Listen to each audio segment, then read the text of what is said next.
大家好，我是小莹。今天用皮蛋给大家分享一个非常好吃又好看的做法。首先准备6个皮蛋，把它放到蒸锅里面，然后盖上盖子，水烧开之后大火蒸5分钟。再来准备一块嫩豆腐，用刀切成1厘米左右的长条，再切成小方块。切好之后先放一旁备用，然后开火烧一锅开水，水开之后加1小勺盐，然后用勺子搅拌一下，让食盐化开，再把豆腐倒进来焯一下水。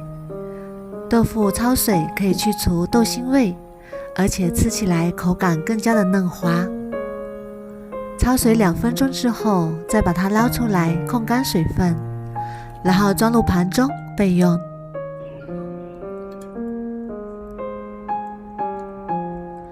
这时候我们的皮蛋也已经蒸好啦，然后关火，把皮蛋取出来，放到凉水里泡一下，更容易去皮。再准备3个小米椒，切成小米椒圈。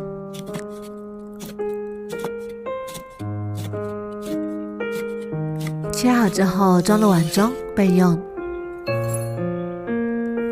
准备1小块生姜，先切成姜片，再切成姜丝，最后切成姜末。切好之后装入碗中备用。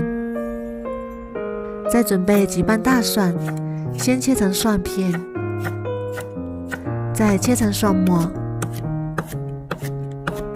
切好之后装入碗中备用，然后再加1勺熟芝麻，淋上烧开的热油爆香，然后再加1小勺盐，1勺白糖提鲜，1小勺鸡精，再加2勺生抽，1勺香醋，然后搅拌均匀，先放一旁备用。然后把豆腐装入小碗里面，再用一个盘子把它倒扣过来，先放一旁备用。皮蛋已经放凉啦，然后把壳去掉。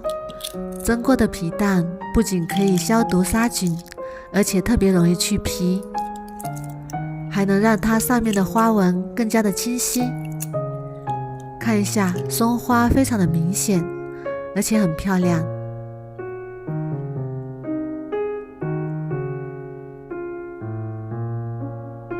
全部都去好皮之后，把它放到菜板上，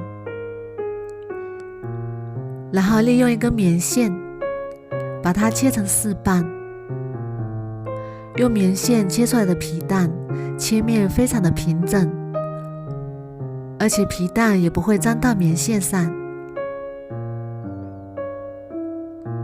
切好之后用手掰开，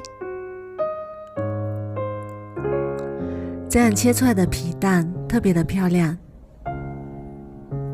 全部都切好之后，再把豆腐取出来，再把切好的皮蛋摆在豆腐周围，摆成一个圆形，尽量摆得漂亮一点。全部都摆好之后，再把调好的料汁淋在豆腐上面。好啦，一道非常漂亮的皮蛋豆腐就做好啦，闻起来就非常的香。喜欢吃葱花和香菜的朋友可以加点葱花和香菜。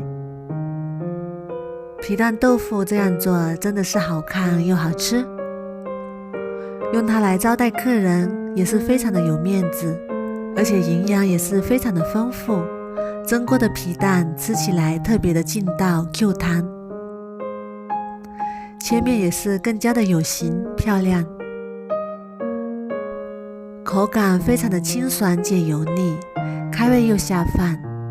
如果你也喜欢，赶紧收藏起来试试吧。我每天都会更新不一样的美食视频，喜欢我的视频就关注我吧，谢谢您的支持。